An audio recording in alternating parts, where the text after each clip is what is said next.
I don't want to name who I'm addressing. I feel it's important for me to explain what I don't know about the situation.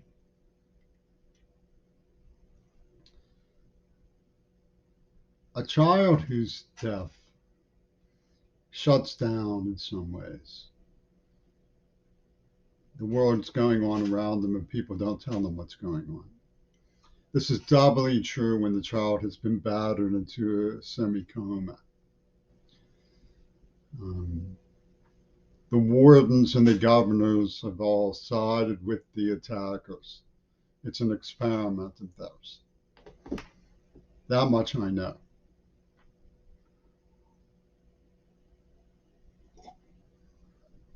And you don't have words for things that are going on.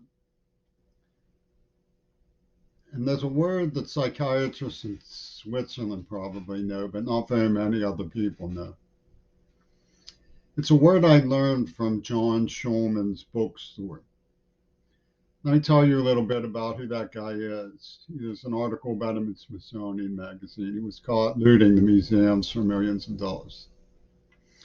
And there's a non investigation of his connections to Trump. And there's a non investigation of his connections to Elizabeth Truss. And there's a non investigation of his partnership with Leslie Katz, whose nightly cleanse became the charming line in the sand of George Bush's one man psychodrama in the world of fourth dimensions, fourth dimensional models of his moral mystique. The word is alexithymia. It appears in Shaviti by Kazetnik, who wrote House of Dolls, Holocaust survivor. Alexithymia is not the same thing as amnesia, which certainly I also had neurotraumatic amnesia. And it's after the memories start coming out, but your tongue can't describe them, they're too horrible, etc. And it's the inability to describe your memories. And they're talking about a child, by the way, who all of this has been done to in isolation, known only by everyone that he was an experiment, and not him. And they say it was easy to figure this out as a child. Who they started torturing when I was 9 years old, who didn't even have abuse in the vocabulary. Or it might have been possible to call my father and say I'm being abused. They made sure I didn't have the words I needed in my vocabulary and told me something else was going on with great direction. My drunken mother would speak into my head like it was a microphone, scream into it like she was Ozzy Osbourne, upon whom be peace.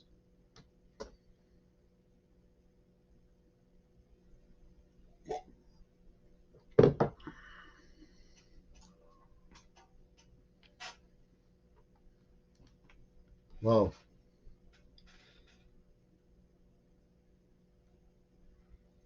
I don't know what happened. I just shut down. I didn't comprehend what was happening. I was directed to build a world around myself by the Carls, based on King Crimson, aspire to understanding of this separate reality.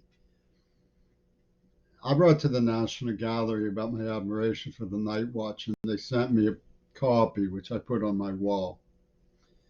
I was in the basement when I thought about writing to King Crimson at the address in the islands, but I knew it would cost 2 stamps, and I didn't want to have to explain to my mother that I was writing to England, so I decided not to. And it's a good thing. I had a strange feeling.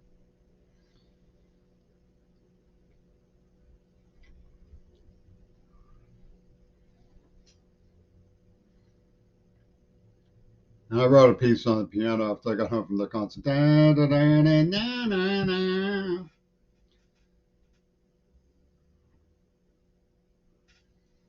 which they siphoned. for the Swami Nostra. Oh, they surround it with headphones on in all the radio shacks and brothels in London.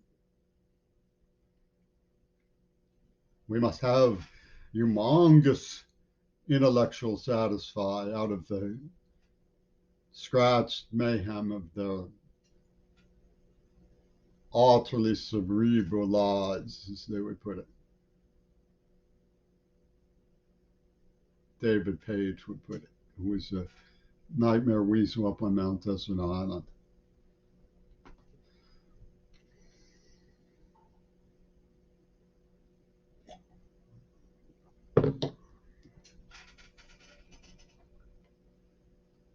Now they've alleged that a sexual obsession. It's not true.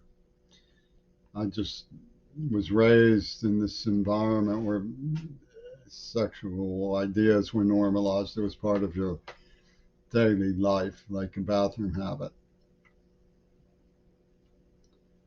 You know, making love with your girlfriend was the way that people took things. It's normal in Pittsburgh. Now, you could offer that ecological studies and sexual education, guardians against human trafficking should be in place in the Pittsburgh public schools. I mean, I would be the first to argue that. But there weren't. In fact, I was driven into the environment of adult pedophiles who basically forced me to consent. I would cry and stuff, and they'd hiss at me and call me sissy and give me stitches in my face. It was pretty sick. And then they said, admit in the psychiatric services for the wardens and the governor said, admit that it was all something you wanted to do. And when I didn't, they poisoned me. They gave me Parkinson's. They chemically castrated me, evidently in envy, because Trumpy Tuna had an attack prostitute with Paul McCartney to stir up envy of the Blackwater crowd and stuff. That's our kind of property. You don't get that kind of property. And I made the same commitment to letting go despite the neurological problems that were caused by the seizures. I courteously explained to her that they had identified that I was having trouble breaking contact with the person who was deserting me psychologically. So they made a mockery of it, oh, come talk to me. And this is how they responded to the great sense of urgency that Martha Gellman described. I'm making a mockery of it. I've discussed it in other videos. But how could you live a double life at once? I talked to Christine Cecilia. I don't know if you're as honest with yourself as she was.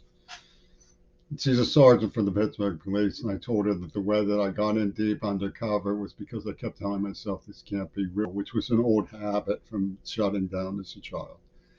I would just shut down, go into a kind of catatonia while I was lured to places to see what was going on. She said, I understand perfectly. Which is a pretty intense thing to hear from somebody. Because Howard DeBruschen said, no, it didn't happen that way. No, son. I say, and of course, I produced afterwards the evidence of everything that was going on. That finally woke me up. Oh, but Seattle was pouncing. They said, licky chops.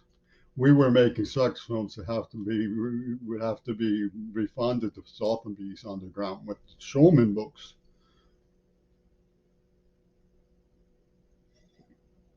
We talk to them about Parkinson's. They answer everything is about money. We talk to them about 2 years of homelessness. They say everything is about money. When you say why was Shannon Hart slashed, they say everything is about money. Well, she was slashed over a penny. Because for them, went to it's in my Barista Gate piece in my blog. I talked to the women around Central District Seattle. Did you know that the stranger was sitting on a story that AIDS was man-made? They were like, no. As though it wouldn't help anybody protect themselves.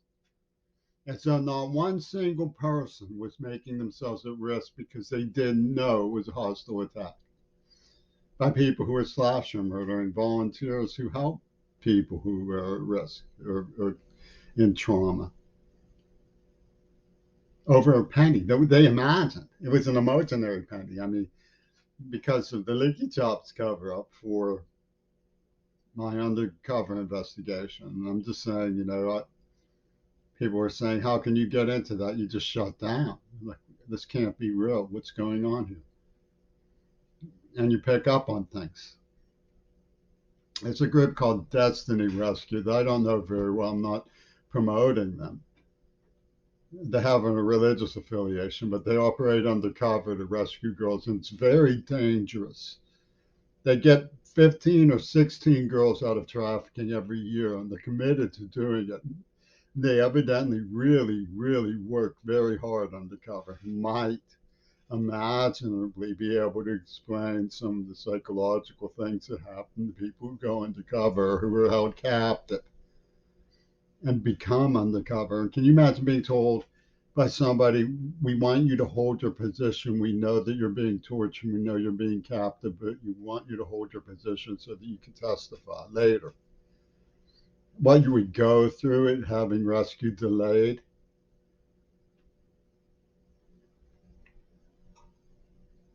And to make that like a barking pumpkin claim on gonzo entertainment to nullify your testimony is what you should put on playback, because that's where the Pittsburgh Police Department came in, other than Christine, so far as I know.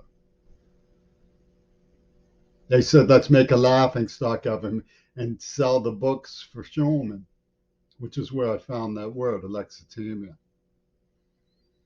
a rare condition that's associated only with Holocaust survivors.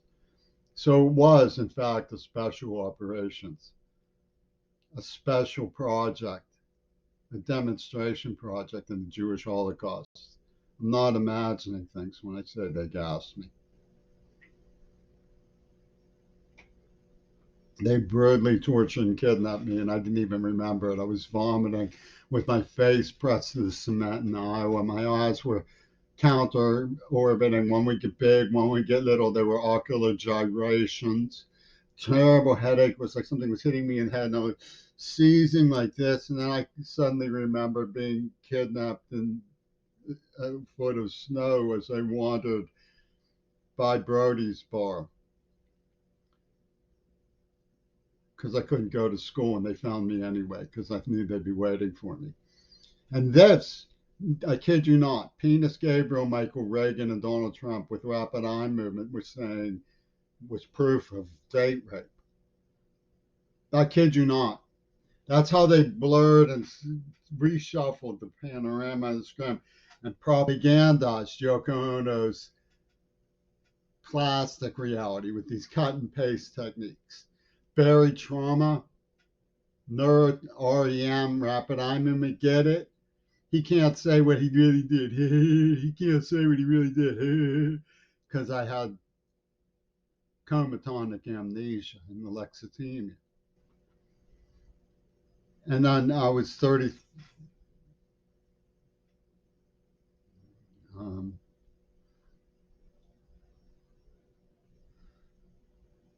5 or 36 years old, I guess, when I realized I had been kidnapped. I didn't even know it. It was neuroplastic amnesia. I talked to Dr. Soso about it, and he was taking notes. It's a medical mystery. They seal and shut around the memory. I looked in the mirror and I saw this eye. Adolf Hitler was staring under that eye. Way Kasparowski inputted.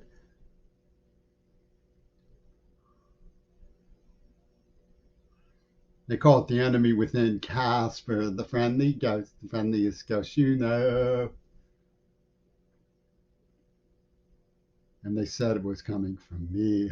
This is the great exorcism mystery.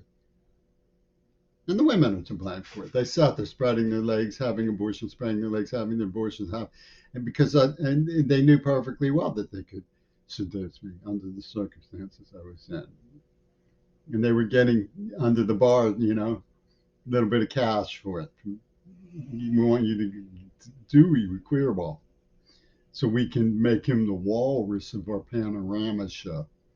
This came from the Carousel Club, from Carnegie Mellon University, and NEVA Corporation. It was all tied into this crazy story they made up about John Lennon.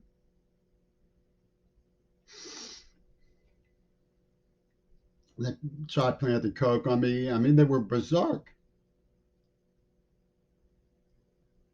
They played the cheapest cop trick for its attrition. Because Ringo Starr said, urgent, urgent, when he heard the Martha Gellhorn describe the great sense of urgency.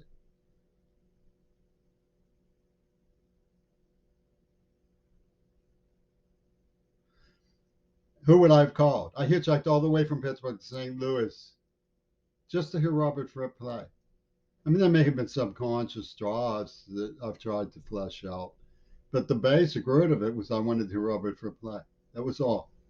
Really.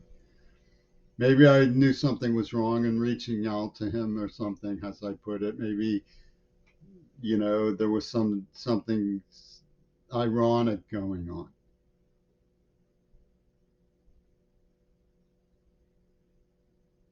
But look what it got me. It got my deaf advocate raped. Who would I have called? Number 5 police station hired the police officers whose sons got me the 1984 Social Security card. Who would I have called? My father would have been overheard by Penny. She would have called my mother, and they would have said, it's Lawrence Ferlinghetti taking me to the WPIC. It's the Coney Island of Jimmy's mind. He doesn't know what he's talking about. Who would I have called? Jeff Thompson. He was the organizer for the Mid-Suites. He was my brother-in-law. He lived right across the street, but he was the one who was building these shacks around the neighborhood for these criminal experiments. He told me the Johnson Laughlin fire. Did he set it?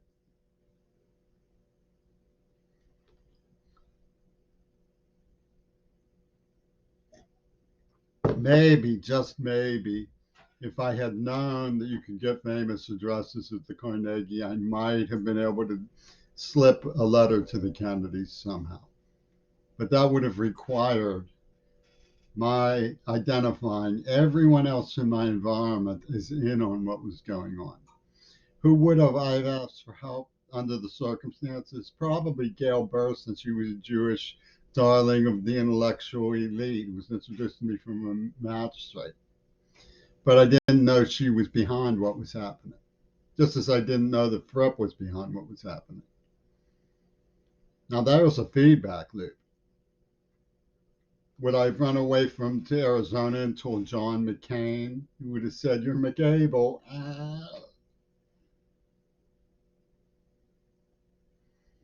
Who would I have told John Lennon? What a farce. Who would I have told? Manny Sangan.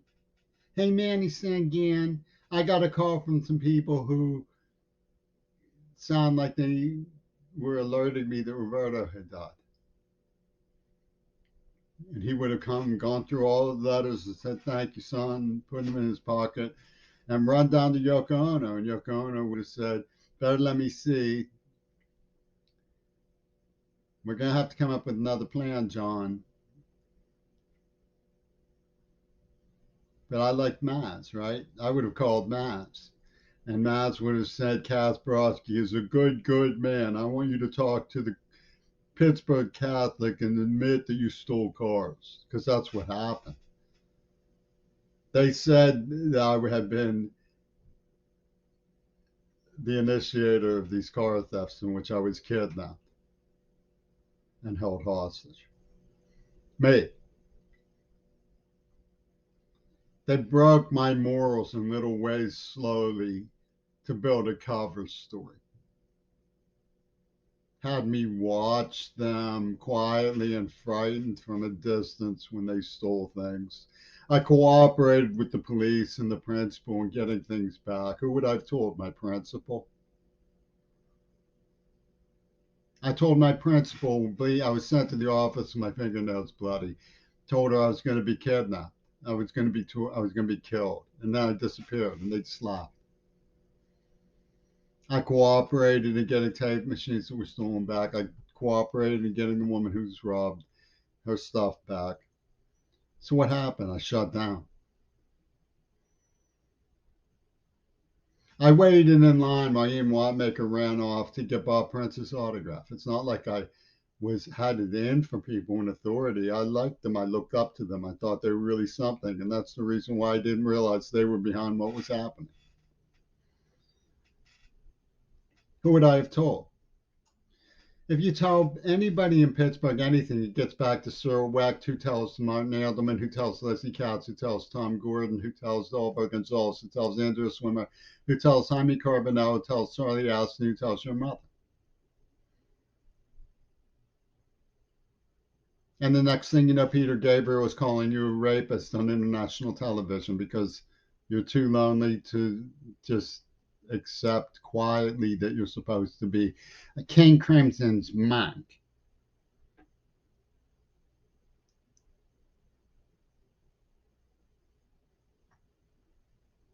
What's the matter with all of you?